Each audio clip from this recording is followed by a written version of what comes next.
Good morning. I'd like to call this meeting back in from our recess, and the time is 8:56. Today is Friday, March 22nd, 2019, and this is day 2 of a 2-day meeting for the Physical Therapy Board of California. We are meeting in the Department of Consumer Affairs hearing room located at 2005 Evergreen Street in Sacramento. Could we please have roll call? Alicia Benet Amen. Aye. TJ Watkins. Aye. Jesus Dominguez. Present. Daniel Drummer. Present. Katarina Ellaby. Present. Tanya McMillian. Present. All members are present and the board has a quorum. Thank you. And can we please have Mr. Watkins read our mission statement? PTBC mission statement: to advance and protect the interests of the people of California. Close. Okay. The PTBC mission statement: to advance and protect the interests of the people of California by the effective administration of the Physical Therapy Practice Act. Thank you, Mr. Watkins. This morning we're going to move into closed session for about an hour, roughly from 9 o'clock to 10 o'clock. And we'll be going into closed session agenda item 20. When we come back, we'll pick up with our other agenda items for today. So we'll go into closed session now at 8:58.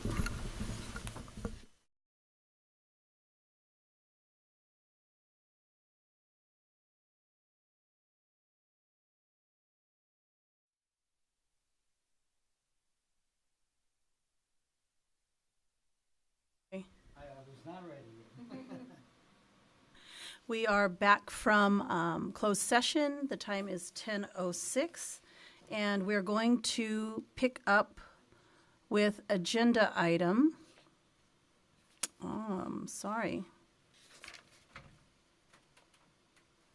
27, with a presentation on the legislative process.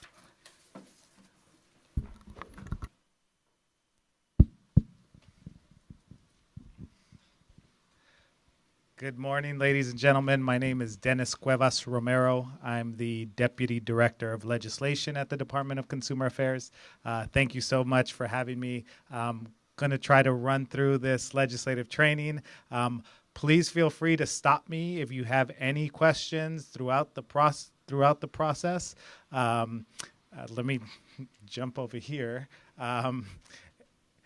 So just quick background, I've been the legislative director for a little over a year. Came to DCA from the American Heart Association. I was at the American Heart Association running their government affairs team for just under a year and a half. I had planned on being there for a long time, but when the governor's office comes calling, you have to take the call. So that's how I ended up here at the Department of Consumer Affairs. So roadmap, really. So what we're going to do when we're talking about legislation, you always need to determine your best course of action, define some common terms, overview of the legislative process, some key dates, and then obviously open it up to Q&A. Really quickly, show of hands, how many have already received a ledge training either before and previous or through the board member training, and how long? Just want to make sure how far I need to dive into kind of the intricacies of the ledge training. Have folks had training? Good. Okay.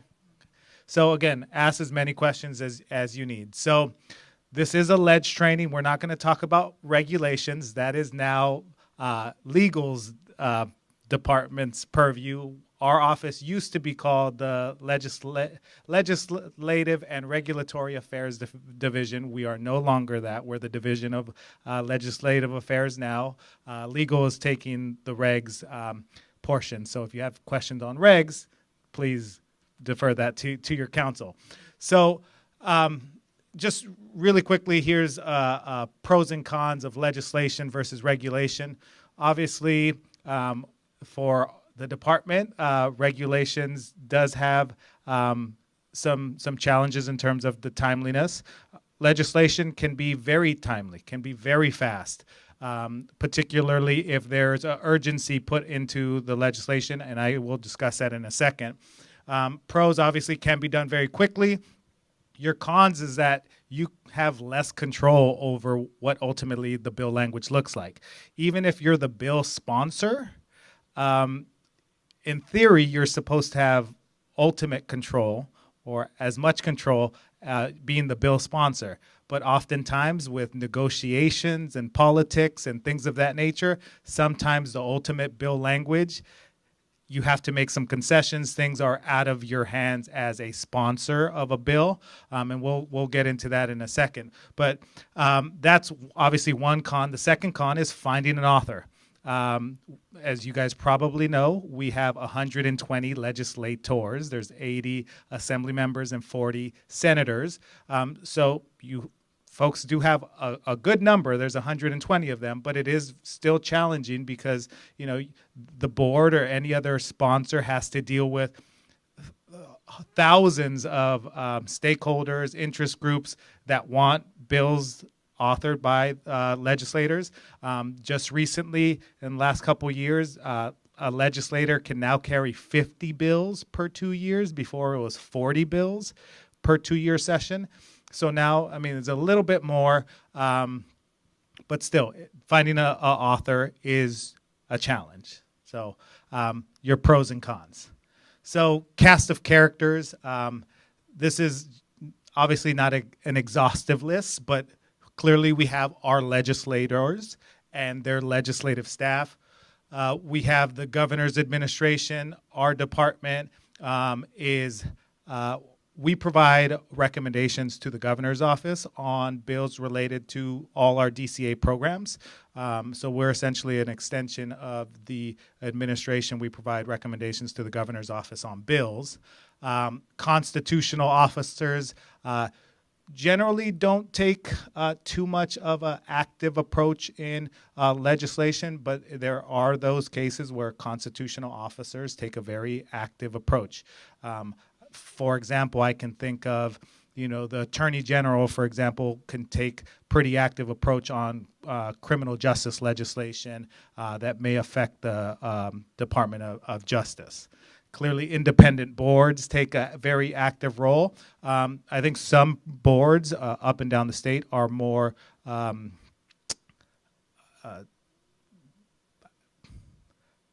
what's the word I'm looking for? Nuanced and have more ability to run legislation and are a little bit more savvy when it comes to running legislation. And then the biggest one is the stakeholder and the interest groups. Obviously, these are the members that really push legislation.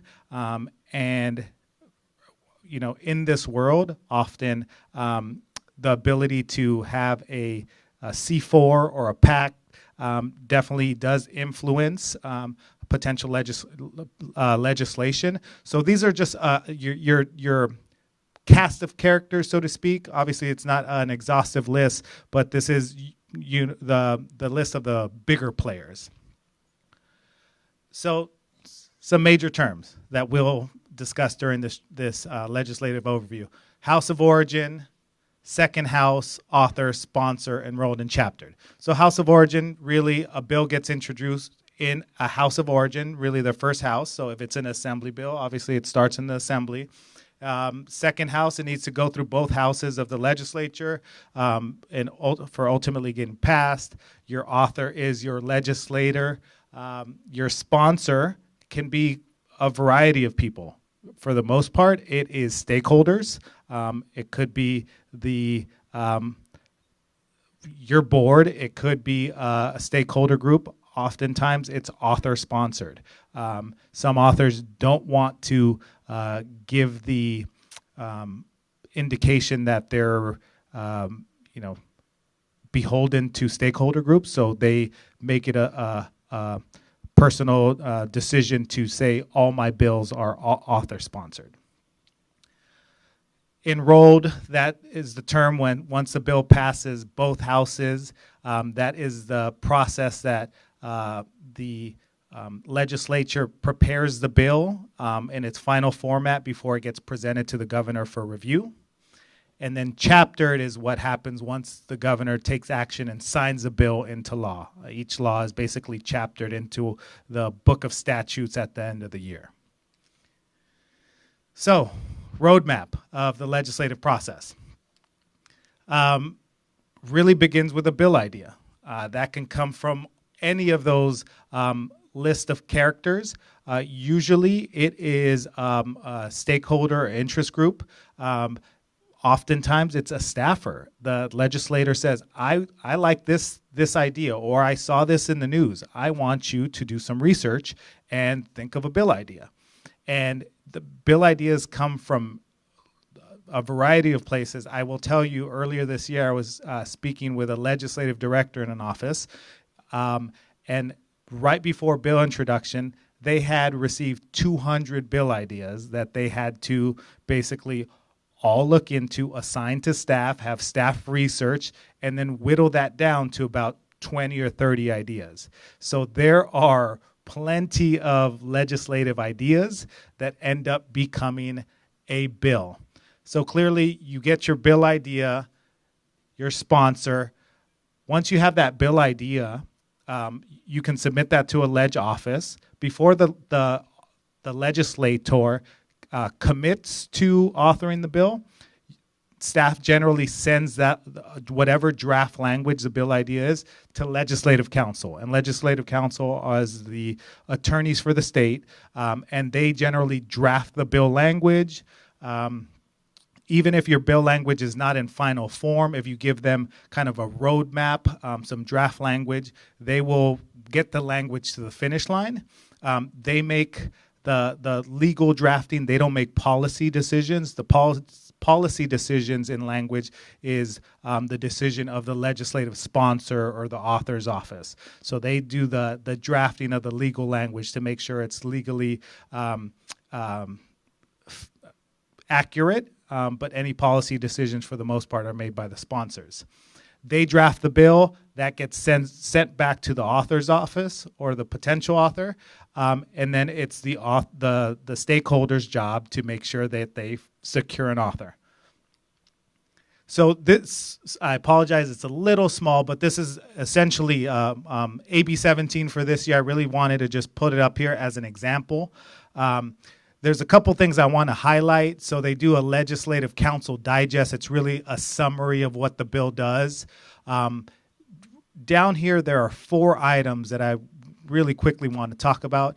It's the vote, appropriation, fiscal committee, and local program. So I'll take each of them separately. So vote, we're talking about what kind of vote is needed to get this passed. For the most part, it's a majority, so you're looking at a majority vote in each house.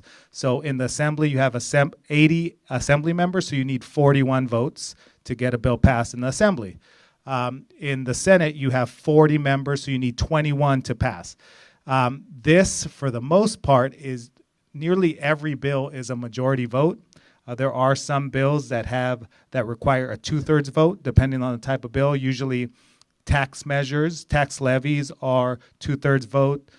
Urgency measures, which means the bill once it gets signed by the governor, it takes effect immediately upon signature. That would be a 2/3 vote as well. Obviously, urgency is exactly what it means. It's a very urgent matter for public safety, for the welfare of the citizens of California. Appropriation. Appropriation means whether the legislature is going to actually give or allocate money for the bill. So in this case, there is no appropriation. There is no money that's going to be allocated for this bill. Fiscal Committee. Fiscal Committee means that the bill or the bill language is going to result in a cost to the state. And the houses have a different threshold for the threshold that subsequently means whether it's going to go to fiscal committee or not. In the assembly, the threshold is anything over $150,000. So if your bill is going to cost over $150,000, it's going to be referred and heard in the Appropriations Committee.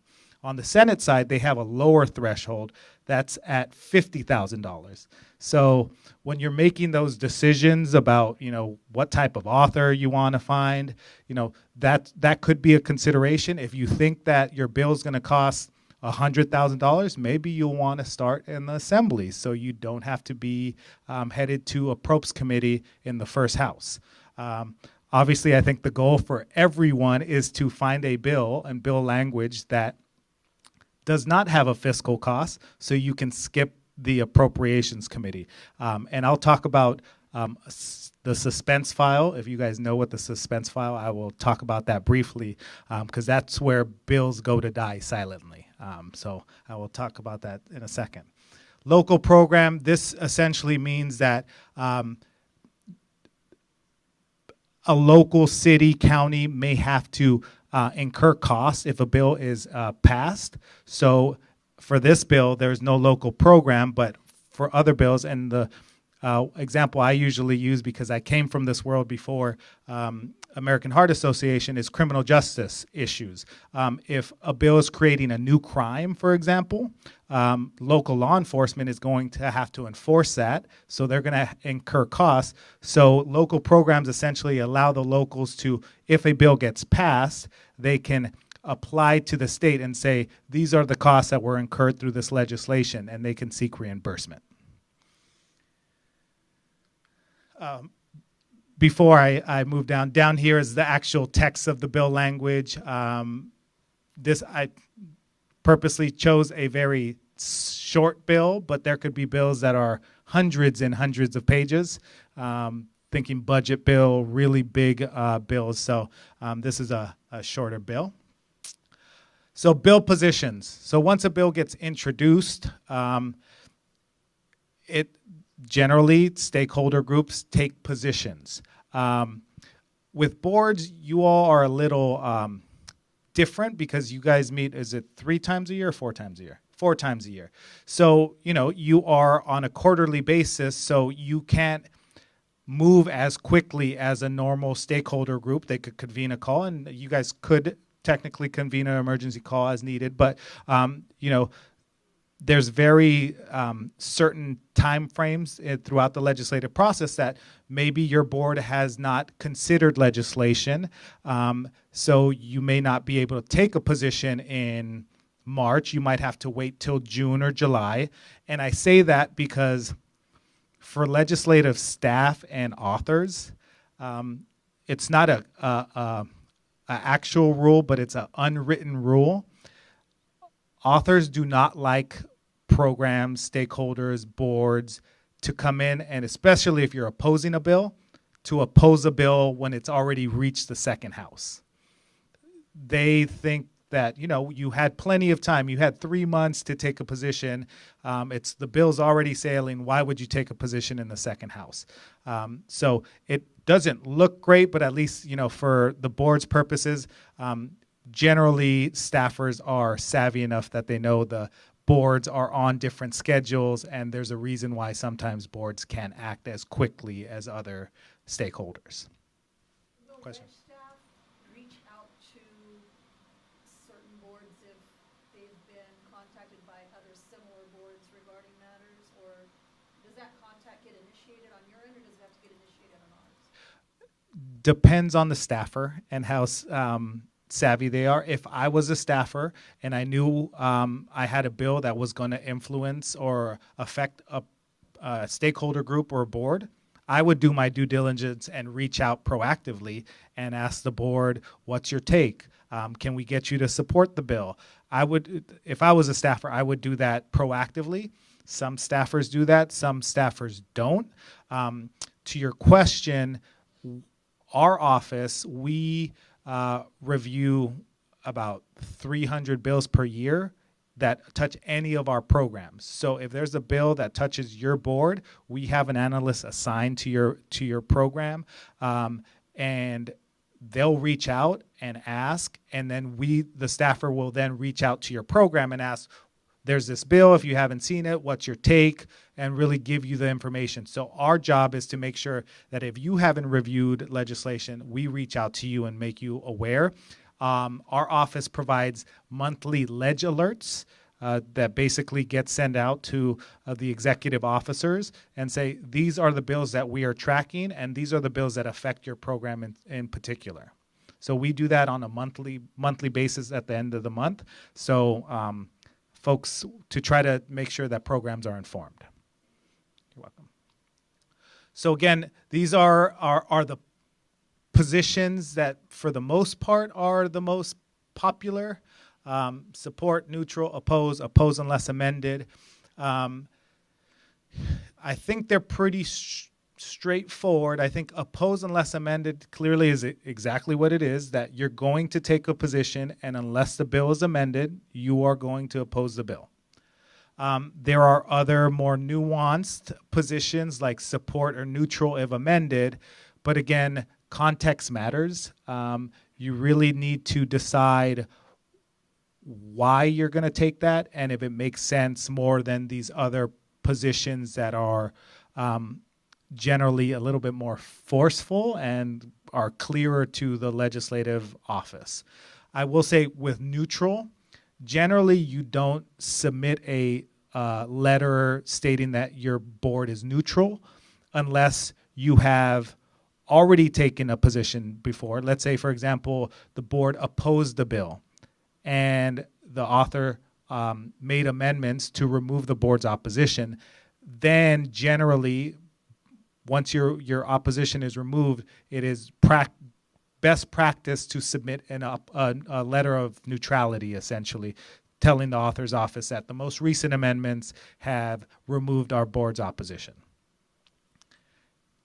Any questions on this? I will say, if you do take a position, just expect to be, constantly contacted by the author's office, by committee staff, because they are going to want to make sure that the board, throughout the bill's process throughout the year, that position remains current. So every bill that gets introduced has to pass certain mile markers, so to speak. The first marker is getting referred to a policy committee and passing that policy committee. So for most of DCA programs, that policy committee is Business and Professions Committee. Sometimes, and this is always dreaded by sponsors of a bill, it could be possible that your bill gets double referred or even triple referred. I have seen bills being triple referred before. So say, for example, for your board, hypothetically, it could be referred to Business and Professions and Health Committee. If there was a particular reason why Health Committee would also want to see that. So your bill has to pass Policy Committee. And then, as I spoke previously, if your bill is tagged fiscal, it has to go to fiscal committees. Fiscal Committee, really, you're supposed to discuss the fiscal impact. You're not supposed to talk about policy issues in Fiscal Committee. No one ever does that. Everyone always talks about policy issues in Fiscal Committee. It is just another chance to say why you like or dislike the bill. Sometimes the bill or the chairman and chairwoman of the committee will say, please, direct your comments to the fiscal aspects of the bills. But generally, folks still talk about policy considerations in Fiscal Committee. Next step, obviously, is after Fiscal Committee, it gets sent to the floor where the bill is voted by the full members of that House.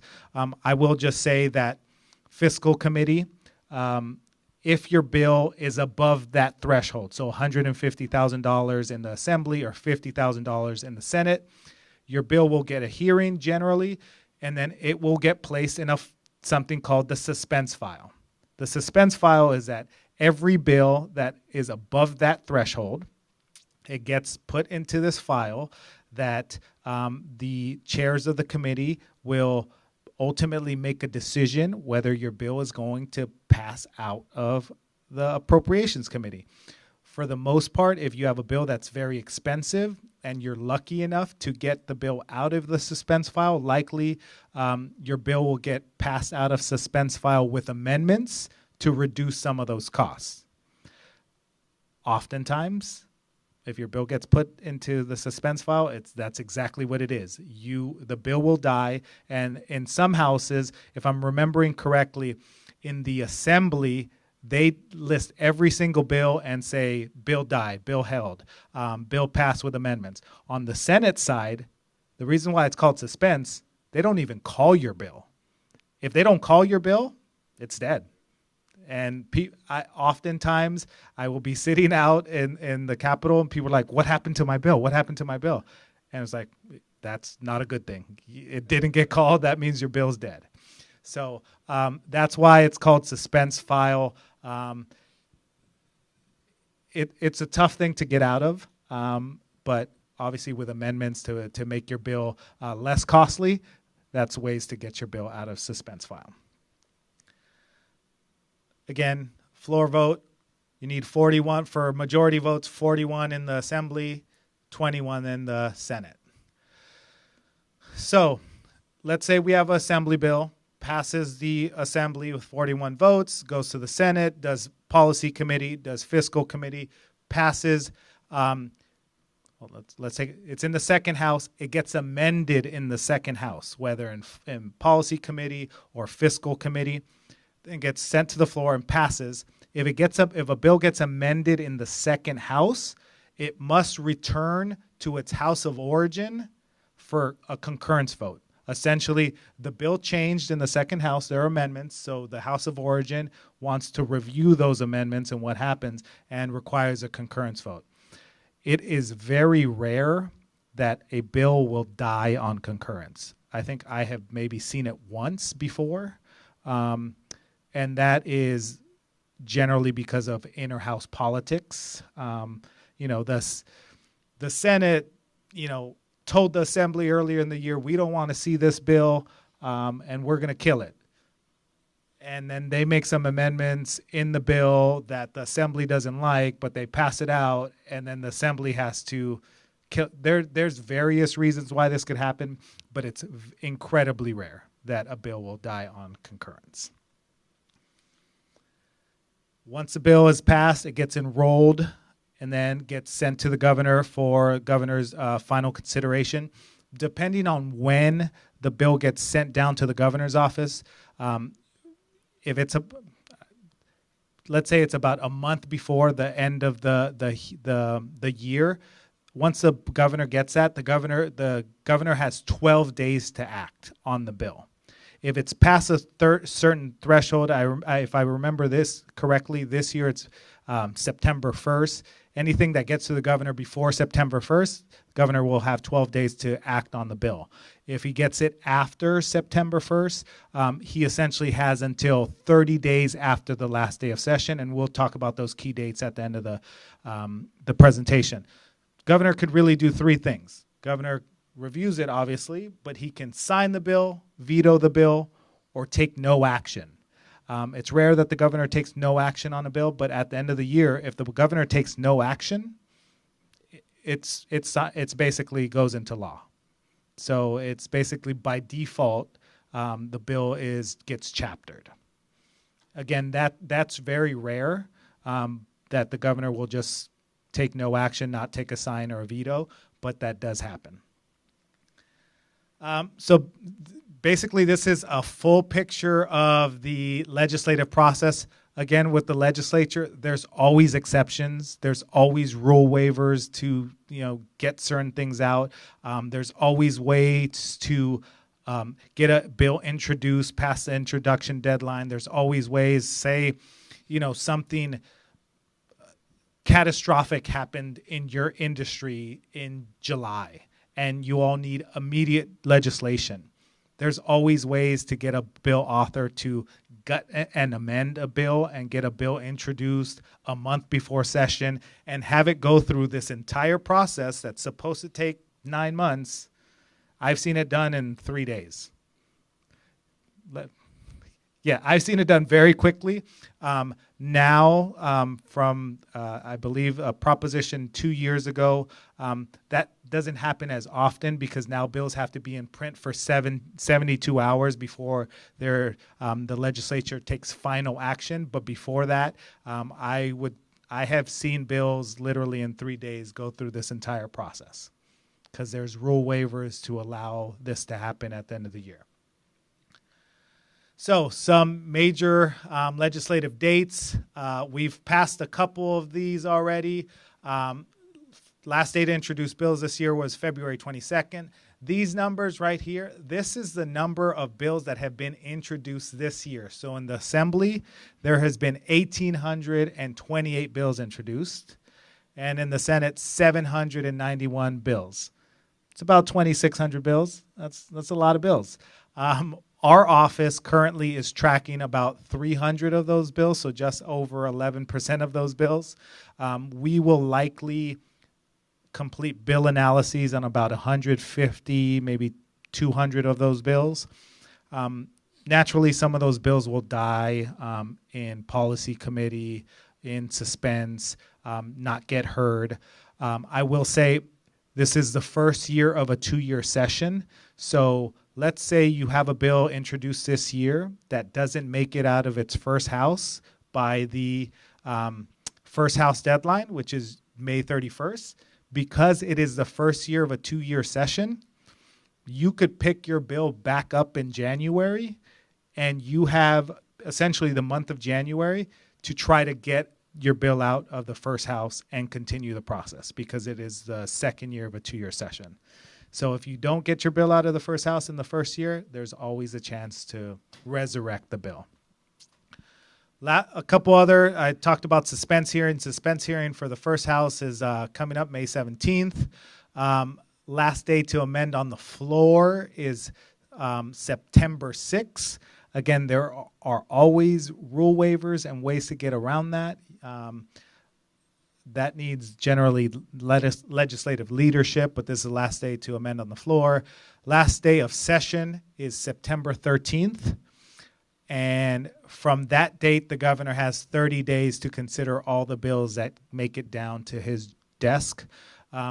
Last year, if I recall, I think Governor Brown had about 1,100 bills that made it down to his desk at the end of session. So of the 2,600 bills, I would say, obviously less than half, but there is a good number of bills that ultimately make it down to the governor's desk. Any questions about the ledge process? Very thorough, right?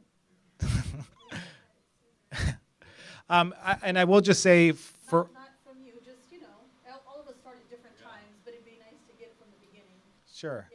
Yeah, and I will say our office, you can always reach out to our office. You have a very savvy, knowledgeable executive officer, which I'm sure can answer much, if not all of your questions. But I would say, you have an assigned analyst. Our office, we have 7 analysts in our office. As you all know, DCA has 37 different boards, bureaus, committees, and commissions. Our analysts essentially have 5 to 6 programs per analyst, and their responsibility is to track bills for their program. So if there's any specific questions, always feel free to reach out through Jason, or you can reach out directly to me, and we can always try to assist you with anything legislative. Any questions? I just want to thank you for coming today and presenting this information. It's really good to hear. Thanks for taking the time. My pleasure. I appreciate it. And Jason, thank you for the invitation and reaching out. Again, if you have any other questions, please feel free to get in contact with me or my office. Thank you. Thank you so much.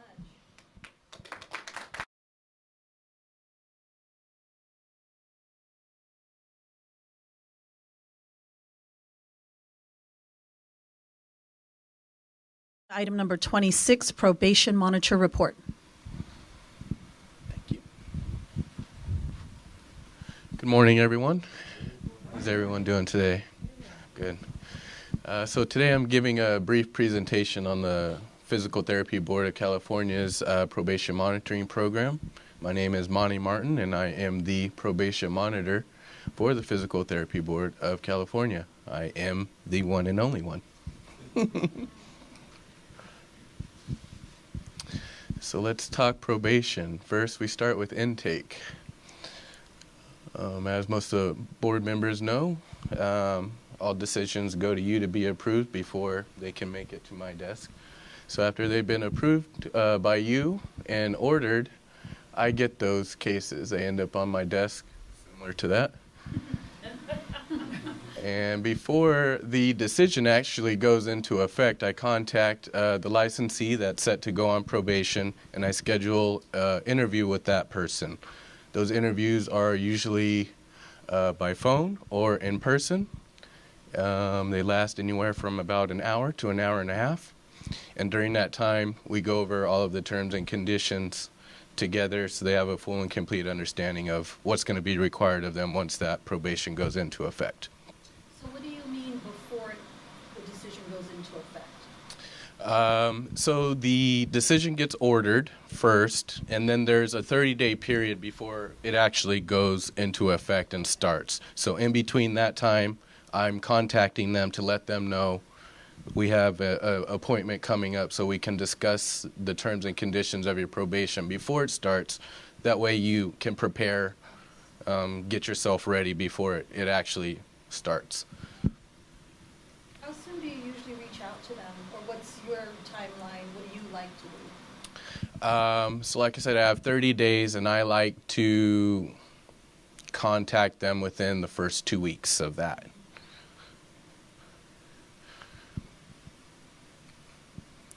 So I received the accusation and decision in order from an enforcement analyst. I create the probation file for each respondent, add all the pertinent information into our Breeze system on the computer, and make initial contact. That's where I send out the letter. I also send them any forms they may need while they're on probation, and then schedule the initial interview. So now let's talk about the initial interview. This is a very stressful time for our licensees. There's a lot of apprehension, stress, and just a general sense of not knowing really what's happening. So I set ground rules with them. I let them know, I'm not here to judge you. Whatever has happened in the past has happened. I'm here to get you through your probation, hopefully successfully, so you can get back to practicing unrestricted like you want to be. As you can imagine, there's sometimes a lot of frustration and anger when they come to me, and this is where we get all of that out. So I tell them, I don't mind if you vent, just be respectful. I'll treat you the same way, and just let them know, what's expected of them while they're on probation, what they can expect. A lot of times that eases their nerves, and then we can move on from there. The anger comes, a lot of times I hear, this is the first time I feel like I've been heard by anybody. So what I do is just listen. I just let them talk. And at the end I say, did you get it all out? Is there anything else you want to discuss? And then they'll say no, and then I notice that their attitude changes from that point on. They start settling down. There's less stress, and then I feel like we can move forward from that point. So like I said, I review the decision in order, which each responded in great detail. I actually read each term one by one with them. After I'm done reading each term, I will ask them, do you understand this term? If they say no, I'll answer their questions. If they say yes, we move on to the next term. And like I said, this is where we also establish ground rules for our relationship, because it's going to be a multiple year relationship, pretty much so. And the last step of the intake is the follow-up. So after we have our interview, I send that person a follow-up letter that basically goes over everything that we talked about during the interview, puts it in writing, and then I ask them to verify that that is what we talked about, sign it, date it, and send it back to me.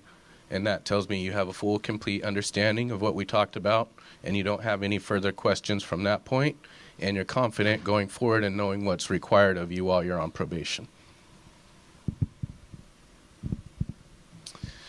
The next step is continuing or returning to work. This is a huge stage for most of our people. This is where people tend to get bogged down. They can stay in this stage for a long time, and sometimes they don't make it out. They end up surrendering from this point. This is where they are responsible for meeting deadlines, submitting paperwork, entering the substance abuse rehab program, getting any supervision or practice monitors in place, and setting up the drug testing. So let's talk about the deadlines first. There's several deadlines established when you start probation. Most people are required to have a supervisor or a practice monitor while they're on probation, and they have 10 days to find or submit that information to me for, oops, what did I do there? To get supervisors approved, because they cannot, well, they have a certain amount of time that they have to get a supervisor approved so they can keep working. If they don't, then they won't be able to work until they get somebody approved. Do sometimes these deadlines get missed?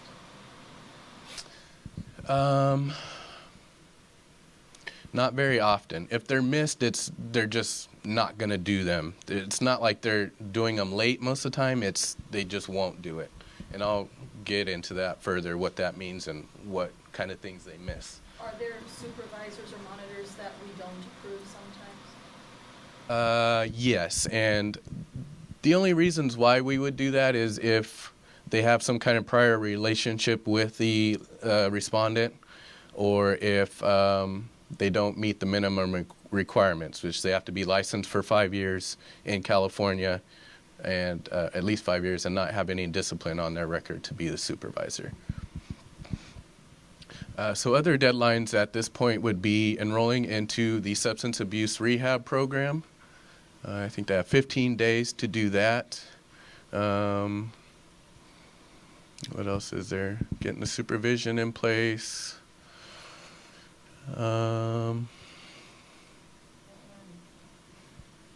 15 days, are they calendar days?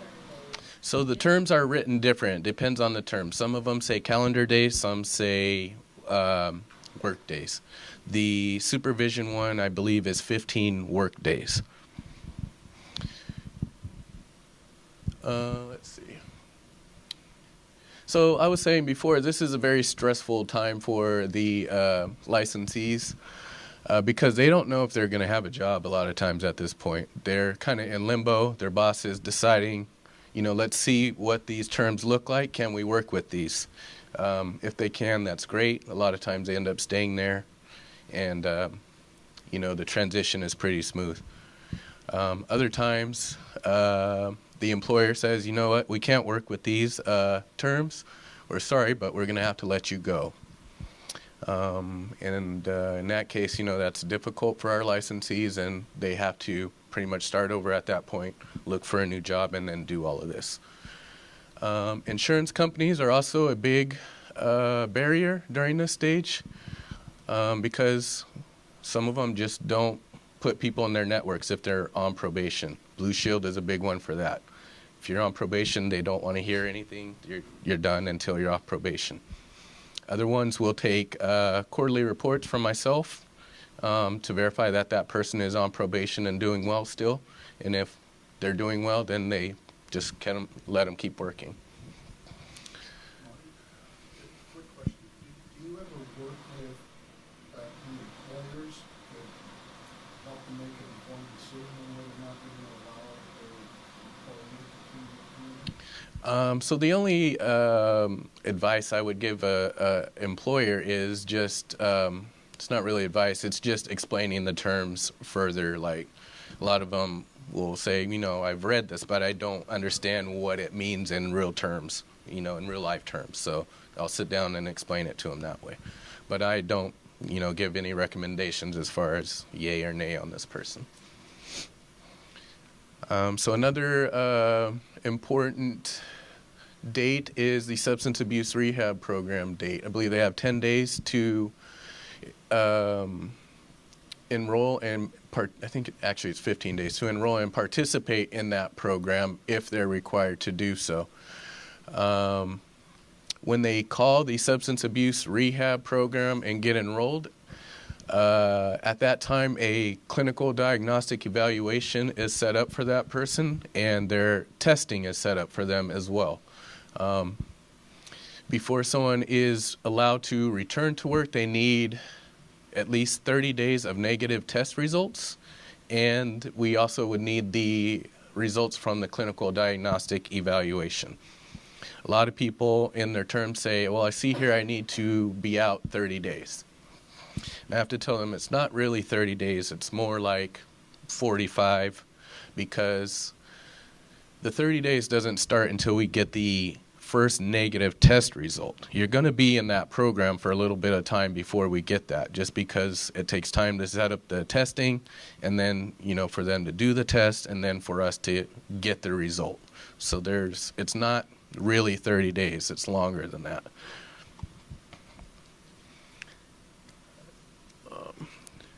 And then the supervision is something that I take care of.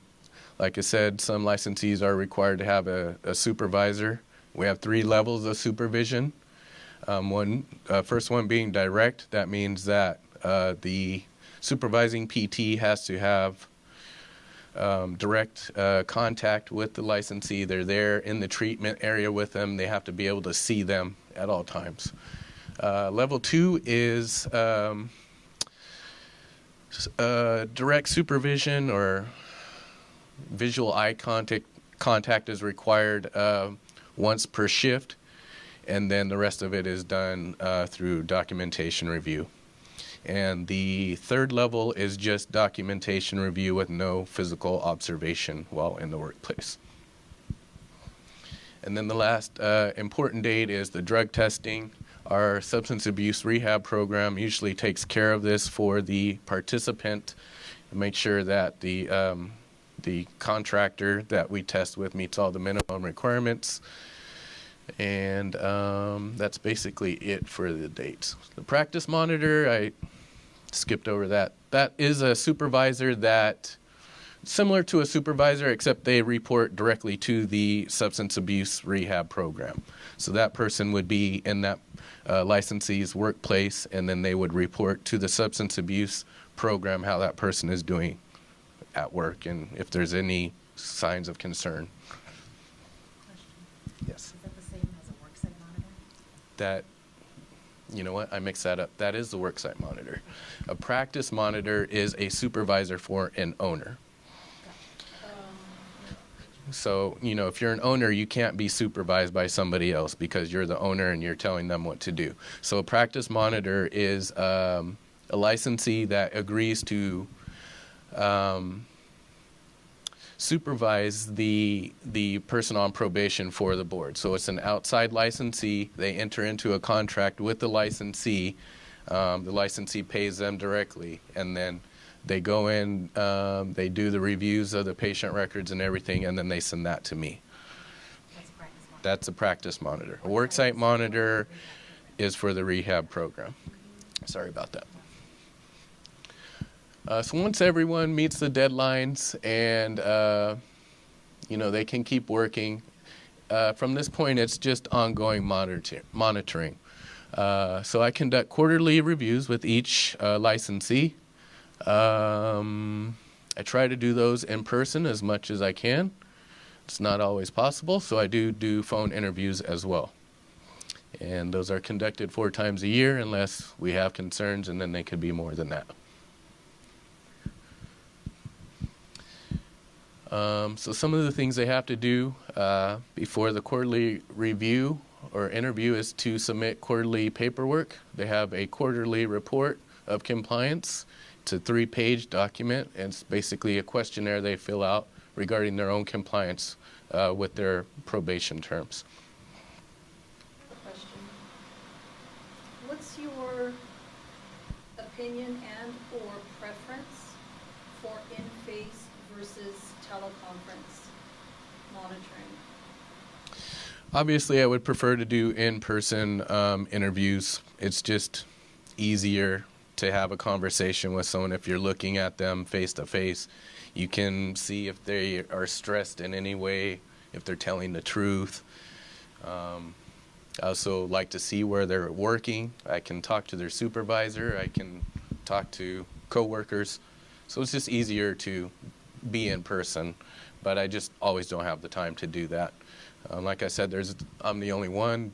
We have people in remote locations, and half our probationers are in Southern California as well, so I would have to stay down there all week, basically, to see all those people. I just don't have the time to do it, unfortunately. So they have the quarterly reports that they submit. They're also, if they're required to pay cost recovery, they're invoiced for that every month until that's paid off. They're also invoiced for probation monitoring fees. They're invoiced for that quarterly. And it must also be available for interviews. It's not optional. If I tell you we're having an interview, we're having it. Unless you call me and say, can we reschedule? I will do that if I can, but they are not optional interviews. What percentage do you do in-face interviews with out of all of them? It's a good amount. I would say just the LA area is where I struggle. I can get to most of the other places and do them within 2 or 3 days, all of them for that quarter. I try to break it down by geographical region, so it's easier for me to do that. But like I said, there's just so many in Southern California. It's such a spread out place, and traffic is crazy there. So it really takes a lot of time and effort to go to each place when I'm down there. Excuse me. I don't always have the opportunity to do that, but if I want to go down there and still see people in person without going to each place, I can go to like a DFI office and have them come to me and meet them there at least. I won't be able to see where they're working, but at least I can still have face-to-face contact with them. Are there times when you feel like time is of essence, but there is a particular licensee that you want to see face-to-face? Of course, yeah. If there's ever any issues or concerns, yes, I can always make exceptions. I'm just talking about mostly seeing everybody all at once. You know, if it's one person, I can easily do that.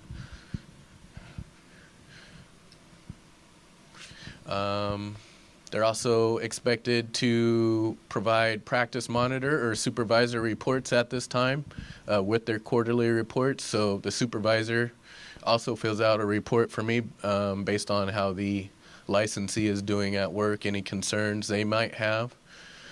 Those are generally pretty positive.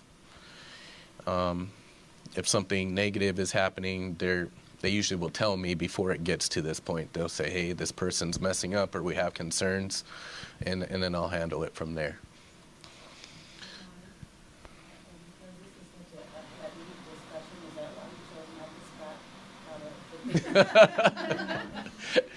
I chose that picture because I spend a lot of my time just like that. On the phone, not believing what I'm hearing a lot of times.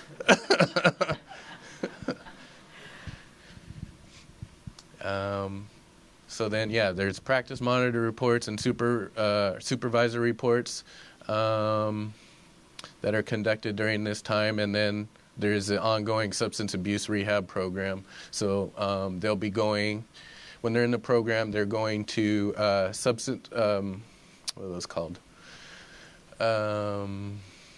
They're like peer groups.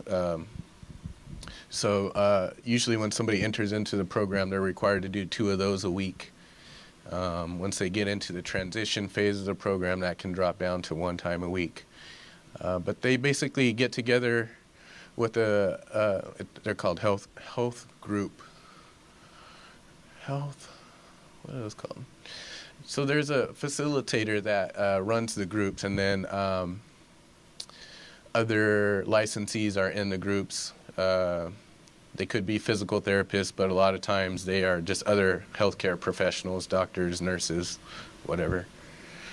And those are based on their geographic location. We try to get them to go to a meeting that's somewhat close to them if we can. Any other questions on any of this?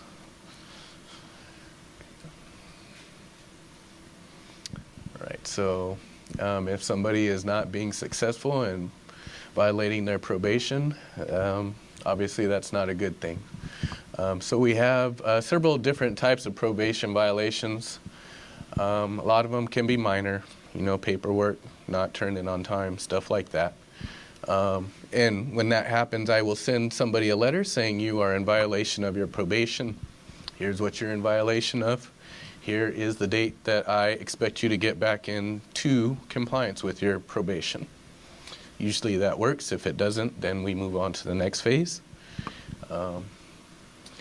If you get a lot of multiple minor violations, that could equal a major violation. And major violations, of course, we take very seriously, and a lot of times we'll petition for revocation if they are committing major violations. That would be substance abuse, fraud, hurting somebody at work, that kind of thing. And you guys are involved in this process as well. I'm sure you guys get the decisions and stuff after, and you have to adopt them and all of that, so you kind of know what's going on with that.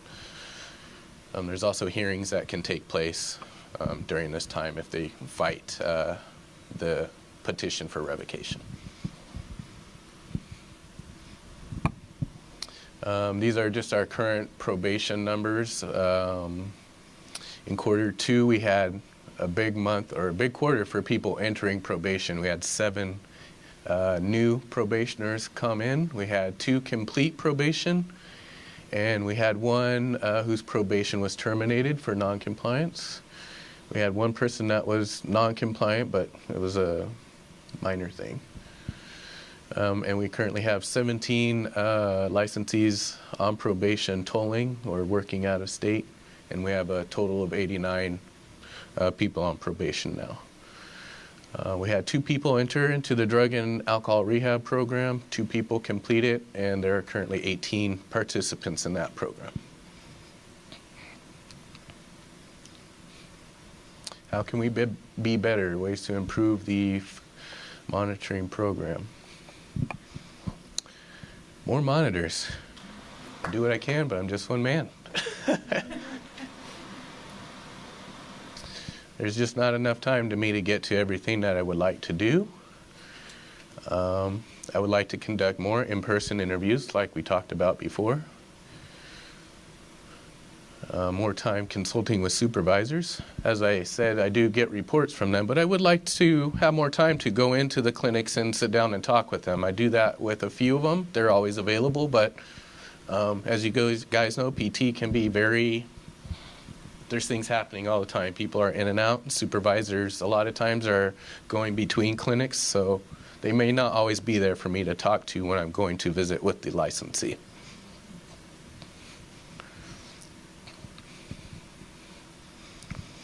More time for remote visits. We have people that are 3-4 hours away from here, one-way drive. So if I see that person and drive back, that's a whole day, and I've seen one person. So if we had more people, we can get to more of those people. There's not much I can do about that. So, and then, like I was saying earlier, half the probation population is in the LA area, and it's very spread out. And, one person could just handle that caseload down there and be fully busy with that.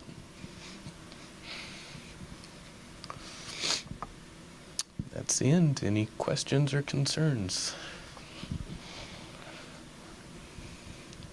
You've probably talked about this before, but can you talk just a little bit about the reasons why some are unsuccessful with their probation?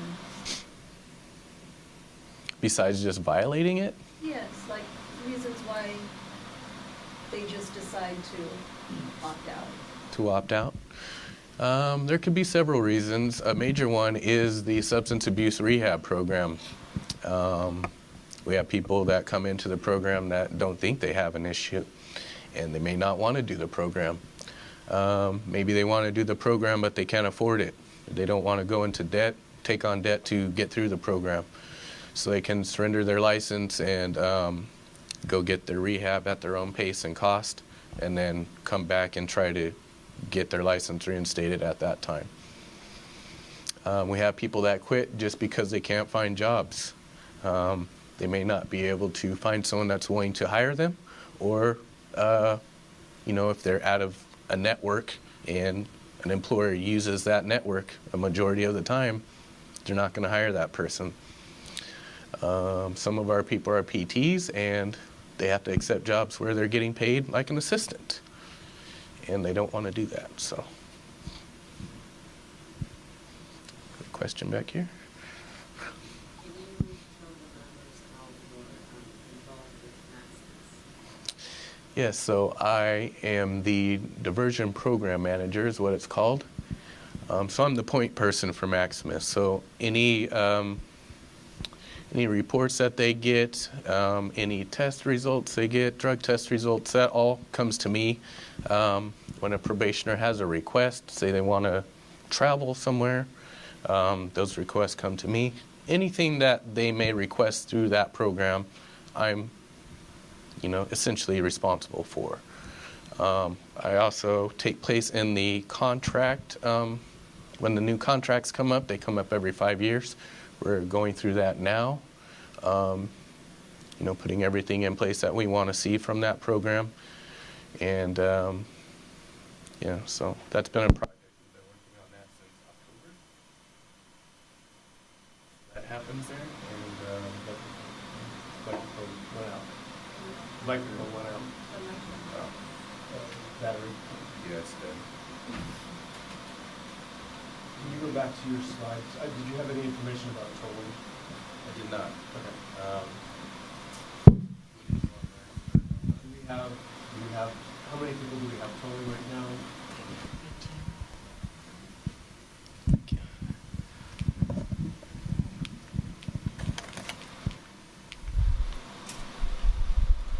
So we have 17 tolling right now.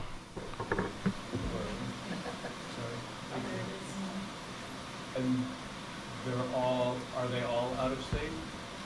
Some of them are out of state. Some of them are they've given up looking for work, and they haven't exactly told me yet or requested it yet. But they may have told me, you know what, I'm thinking about just surrendering my license. I can't find work. Or we have some people that actually go into other fields of work because they can't find a job in PT. So they're included in that as well.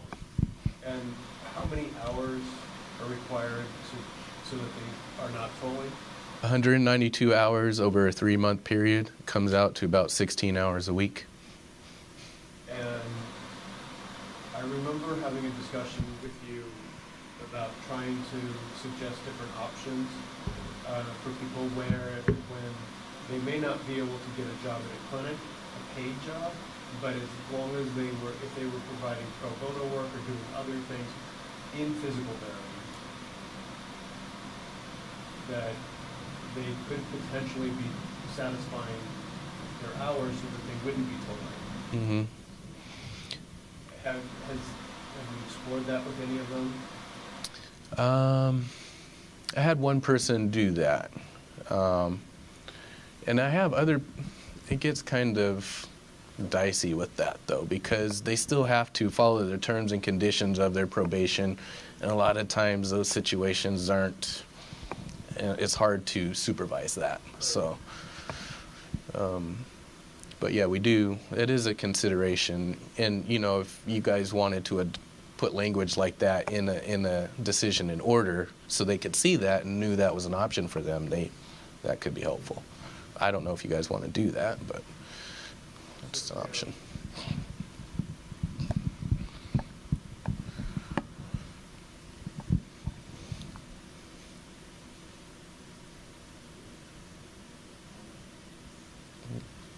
On your first interview,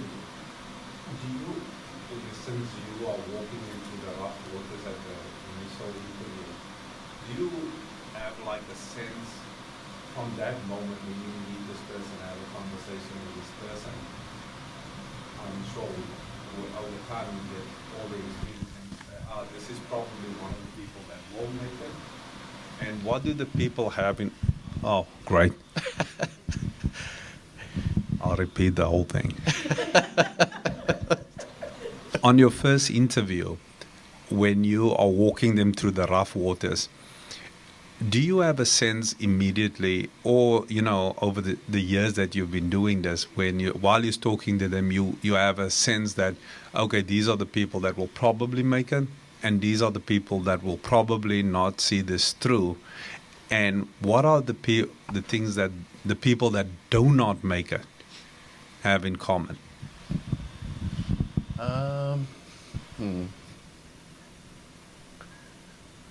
Yes, I do feel like I get a sense of that. A lot of times it's from the people who are on probation for a drug or alcohol-related offense. Most of them don't believe they have a problem. So they come into it saying and believing that. So a lot of times they believe I shouldn't even be on probation at all. Maybe they had one DUI and they're just like, it's not a big deal. It was expunged or whatever. I don't know why I'm here. Those type of people usually have a hard time. But those people can change. I've seen it happen where they get into the program and they realize, oh, I do have a program. And then they start trying. And then they get the benefit from it. And by the end of it, they're saying, thank God for the board and this program. It really helped me. So we do have stuff like that. We don't have people that come in and are just, they usually want to work and get back to work. So I don't have people that come in just like, well, I'm not going to do this. They would just surrender the license before they got to that point. I do have some people that they get the terms, and once I go through them, then they realize this is a lot more than I want to do. And then they'll just tell me at that time, I'm probably going to surrender my license. We had there was a rash of these maybe 9 months ago where people were coming from Oregon to come down and work here. Apparently the restrictions in Oregon are a lot less stringent than ours. So when they got their probation terms and I told them what they would have to do, they said, no, I'm not doing that. I'm going back to Oregon where they don't care about this. And so that's what they do. But yeah, as far as who's going to make it and who's not, it's not always easy to tell. Sometimes I can get a sense of it, but like I said, they can change. They can start out real optimistic and then not make it through. Just things happen in life and circumstances change, so. Thank you. Anybody else? Daniel, did you have another question? I'm just give him. Processing? I'm just rolling around the idea the community service thing? of community service or options for people so that they aren't tolling, so that they can be moving forward. They may have to have a job outside of the profession doing something to be able to support themselves, but to be able to get 16 hours a week of time, 2 work days in a clinic where they could be supervised or in some sort of situation so that they wouldn't have to be tolling. And then rolling in my mind what we would potentially need to do to modify our order so that it helps that situation, or so that it could help that situation. One other barrier I forgot to mention was legal departments. A lot of times, licensees that work in big hospitals, such as Kaiser, their legal departments will say, no, it's not worth the risk. Let's just hire somebody else that isn't on probation. So they run into that as well. Monty, if you don't mind, I just want to add to the idea of pro bono or community service. Technically speaking, it's always been an option, because really anything that the respondent is doing that they have to utilize their license to do could count towards those 16 hours.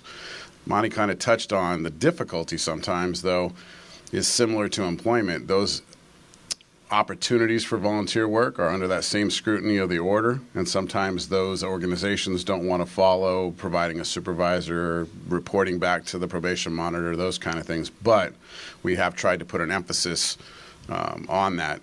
Whether or not it's necessarily required for us to specify it in the order, it's debatable. I don't think it is. I think that it's just education and it's just opportunity.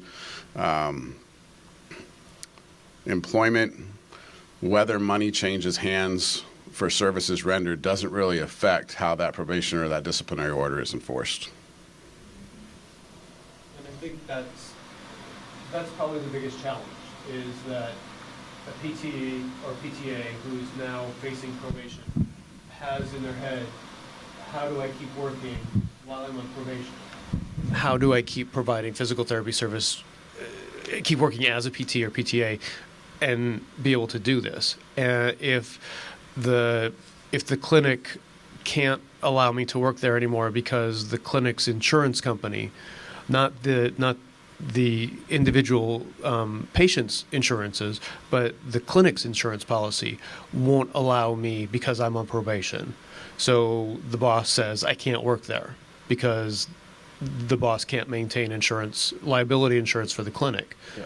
That becomes an issue. Mm-hmm. Then we have the other issues of the health insurance networks not allowing probationers to be in the clinic, treating patients who are part of, or actually just treating patients who are part of that network. Mm-hmm.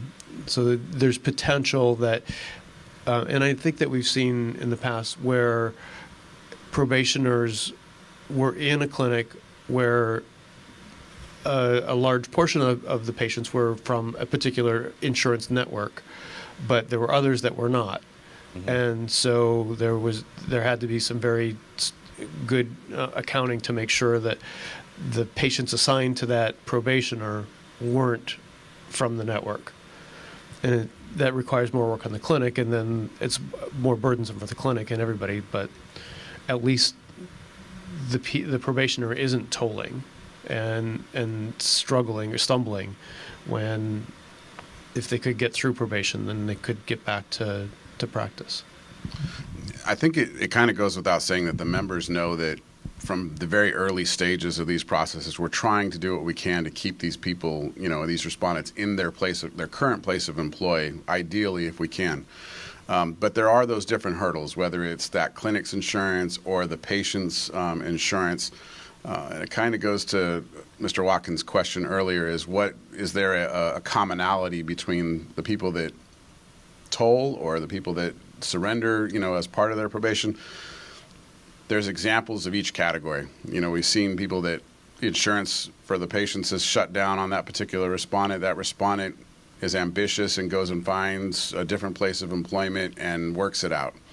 And there's some that might have been just that last bit of effort that broke their will, and they don't have it within them to continue down that road. It's hard to kind of discern between one and the other, but the flexibility that's provided to them is well within what we would consider, the protection standard for the public.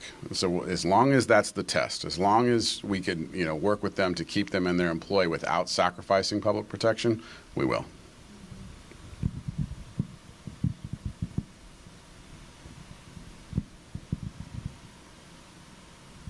Any other questions? Can I add something to that? Sure.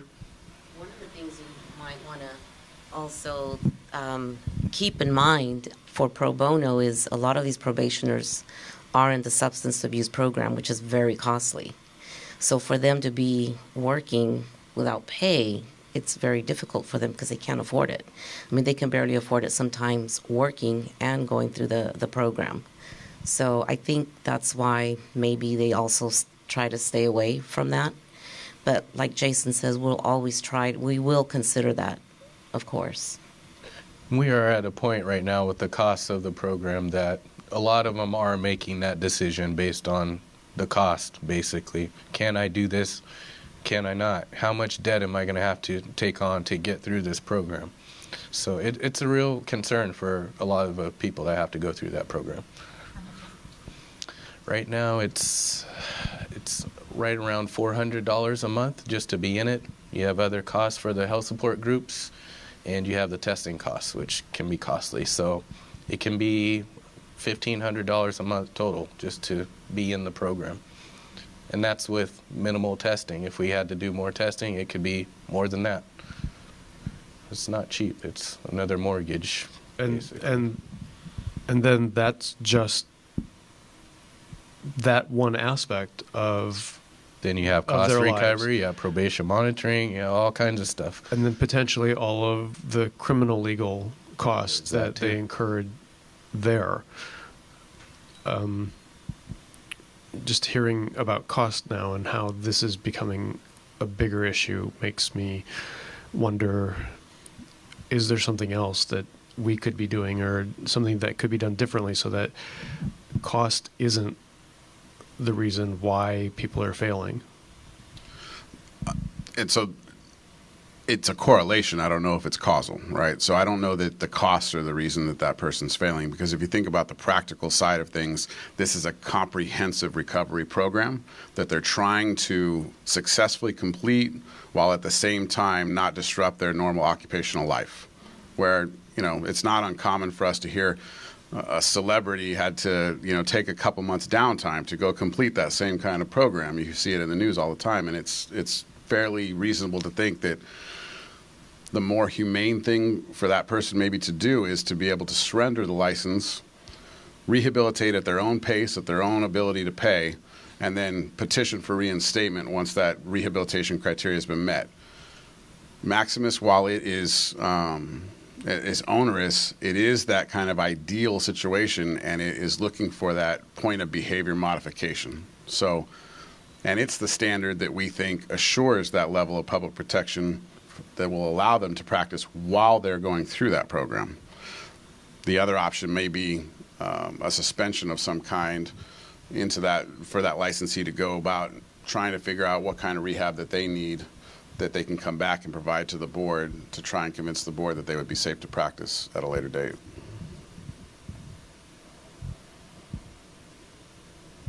That's an idea.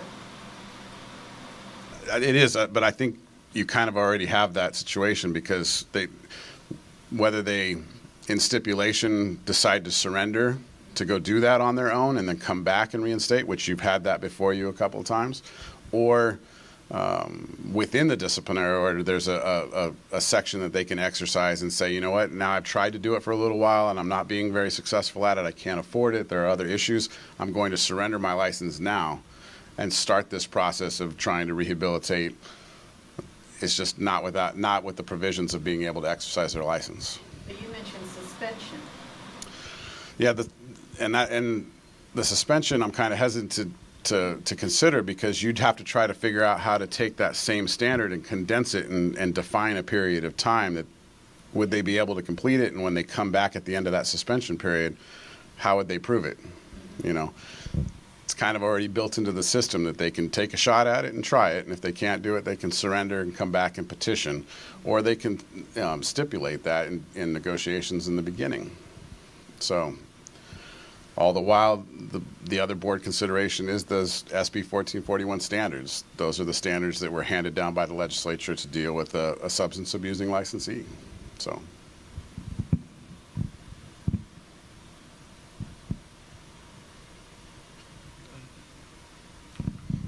Any other questions? Monty, thank you. And I think the members, yes, the members could listen free time and be interested. And on behalf of the members, we thank you for all that you do. And just listening to you talk today, I think you bring a calming expertise to the probationers, and thank you for that. Yeah, no problem. Thank you. Is it 5 minutes? 5-minute recess?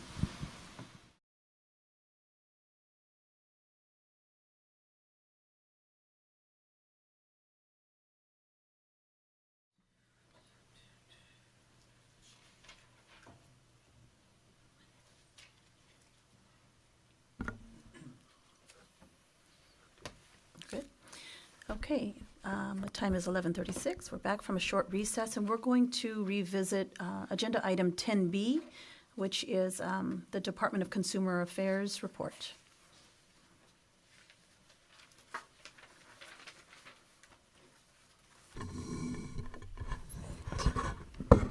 Good morning, everyone. Good morning. This seat is quite low.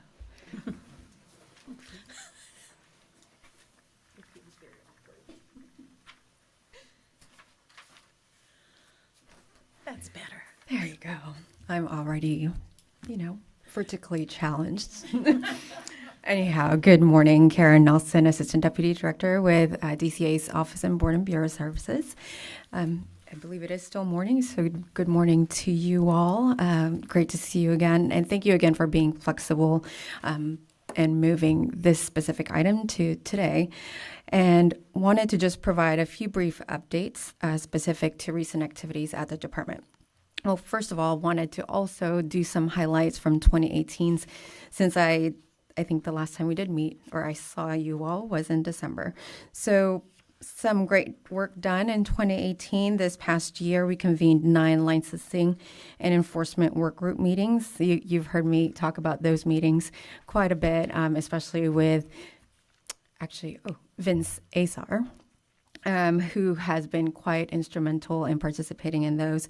So we did 9 of those meetings, 3 Substance Abuse Coordination Committee meetings, 4 Director Quarterly meetings, pro rata workgroup meetings, and 2 Directors Board Member and Advisory Committee meeting leadership teleconferences. These activities not only brought us all together to promote open dialogue among the department's board and bureaus, but also promoted collaboration to further our mission in protecting California's consumers.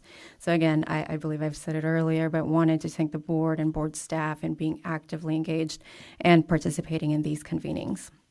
With regard to the annual report, the 2018 annual report is now available online. We invite you to review this for a much more comprehensive review of the department's achievements. It does contain statistical and financial record of the work the department and the boards and bureaus have achieved over the last year. Please do take a look at that when you do have a moment. And with regard to the governor's transition, the administration transition, rather. As you all know, Monday, January 7th, marked a new era for our state as Governor Newsom was sworn in as the 40th governor of California.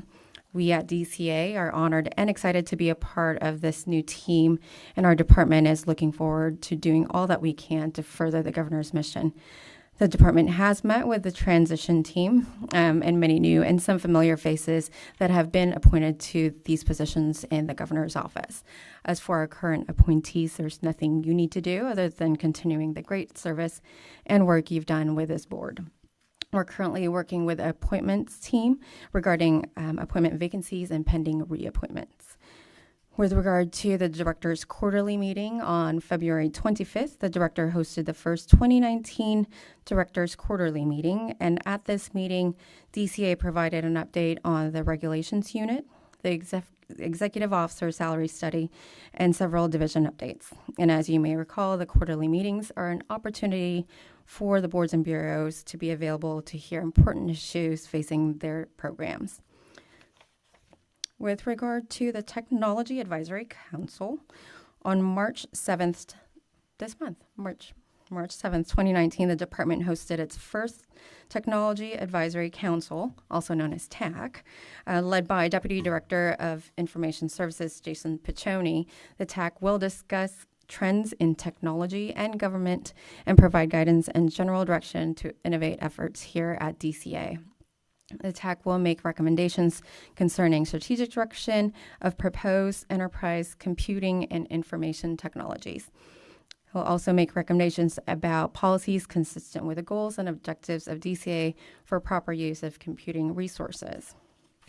Last thing I wanted to mention is, as you know, 2019 is a mandatory sexual harassment prevention training year for the Department of Consumer Affairs. This means all employees and board members are required to complete the training this year, even if it was completed last year. The training is online, interactive, and can be completed at your convenience. And if you have questions about this or any other required trainings during your tenure as a board member, please feel free to give me a call. This concludes the department update at this time, and let us know how we can be of service to you. And thank you again for your work. Thank you. I am happy to take any questions at this time if you have any.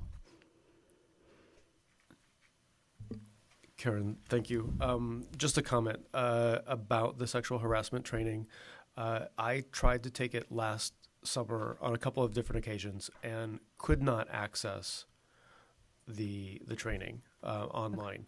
I called, and the person that I talked to told me that it was working fine from their aspect. But my guess is that was because it was from within their network. And from the internet, it was not working. And I tried connecting from different options, including, I think I even tried using my own cellular network instead of using an internet provider network, and could not get connections to make to go through. Dr. Drummers, thank you for that comment and bringing that to our attention. I'll look into it when I get back to the department and see what other areas in which we can point you to provide this training. I think you are correct in that in some of our employees within DCA utilize the intranet to be able to access it. So I'll take a look and see what we can provide and offer that Thank to you. In the past, the online program worked fine. Okay, and it was it was this past summer that, and I'm not sure if changes were made or something. Yeah, something was changed somewhere that it did not work last year. Thank you. Any other questions or comments? Any updates on the EO salary study? Yes, so the consultant is currently doing the benchmark piece of it, which means they are going to look at different entities that are similar in structure for our boards and bureaus and the department as well. So after that is completed, a draft report will be sent to the department. We will share that within the senior staff, and then also share with agency as well as the governor's office. And upon final review, final approval, we will share that with our programs. So we're getting close. Yes. Mm-hmm. Yes. We believe that the benchmark survey will be completed in April. So we should be able to see that in April. Okay. Mm-hmm. Thank you. Thank you. Yeah, I'm looking forward to that.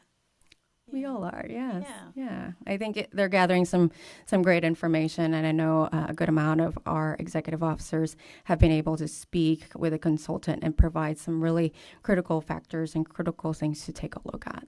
Okay. Thank you. Thank you. Yes. Anybody else? No? Thanks so much. Great to see you all. Yes, Enjoy the rest of the day. Too.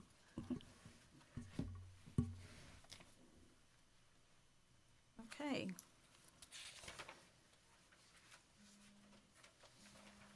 So I'm not sure. We're going to probably end up moving into closed session soon. I'm not sure how long that'll take, if we'll have time at the end of the day to revisit some of these other agenda items. But I'd like to ask now, and I will ask again when we open up after closed session, if there's any public comment on any items on the agenda. And is it okay to ask now for any agenda items for future meetings, or should I hold that until we come back from closed session? I think it's a good idea to do both 28 and 29. Okay. So public comment on items not on the agenda.